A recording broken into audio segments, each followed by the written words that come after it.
Alice through the microscope. Fade in. Exterior anthill, day.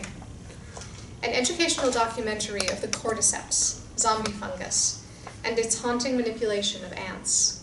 A calm narrative describes what we see.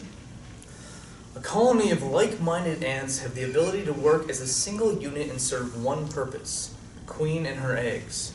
But what happens when there are insubordinates among the hive mind? This ant in particular has become infected by a parasitic fungus called cordyceps. With obvious agitation, the ant cleans itself repeatedly to the point of exhaustion. Spores from this fungus have infiltrated the ant, gaining control of its cognitive functions. The ant is forced to crawl to the highest point, where it anchors itself to a leaf as the fruiting body of the fungus breaks through its head and germinates. Once the fruiting body has fully emerged, its spores erupt into the air and settle on the anthill below. Here, the fungal spores penetrate their new victims. Interior, Alice's trailer, living area, day.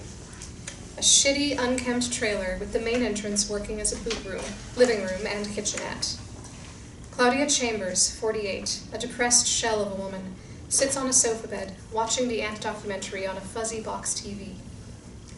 A hand-rolled smoke hangs from her lips, the ashes smoldering into her cheap sweater. An old travel magazine acts as an ashtray. There are thousands of different strains of cordyceps fungi, each specializing in the nervous system of its victim. The sound of glass clanking swings us around to face the kitchenette of the trailer. Alice Chambers, 13, a skeleton with glasses and lots of hair, stands on her tippy toes to maneuver through the mostly empty cupboards. Jars of food chime as she pushes them around in search of breakfast.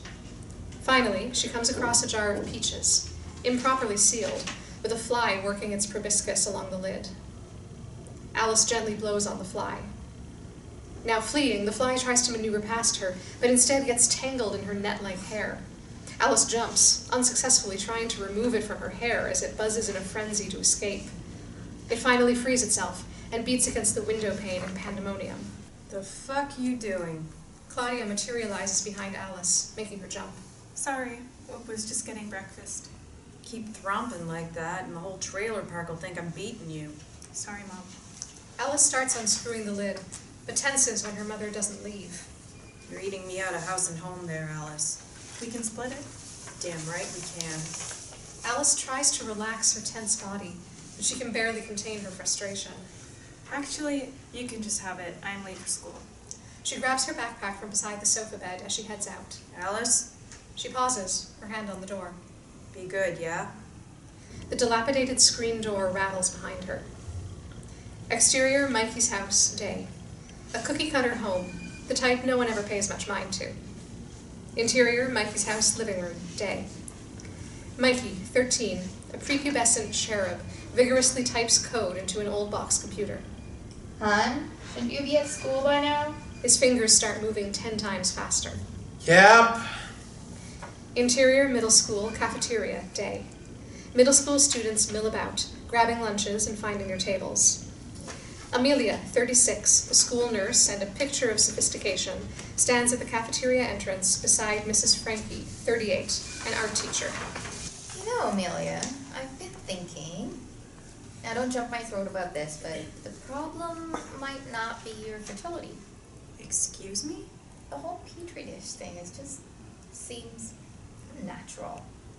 I don't really have an alternative. That's actually what I've been meaning to talk to you about.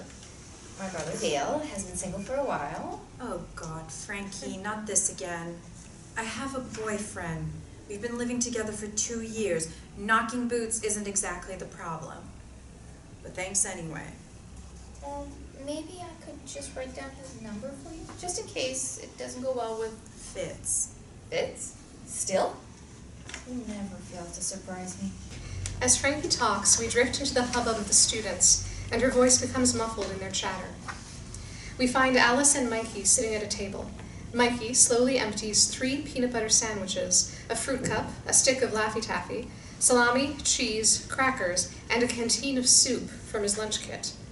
Alice watches, mystified at the endlessness of it all. After exchanging a knowing look, he divvies it up. Mikey stutters throughout. Okay, so try not to be weird about this, but I signed you up for the science fair. You did what? Just trust me. This is a good thing. Oh my God, Mikey, how could this possibly be a good thing? It's embarrassing. If this were a fashion show, maybe. But this is the science fair. And you're going to love this. Darla signed up too. Seriously? Darla can't even spell science. Why'd she sign up? I guess your father's making her? I heard it's that or summer school. So this is like revenge? And a $1,000 cash prize.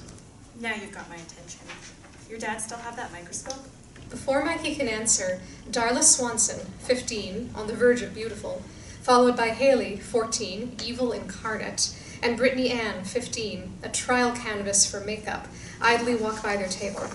Alice and Mikey look away. Amelia peers over at them from across the room.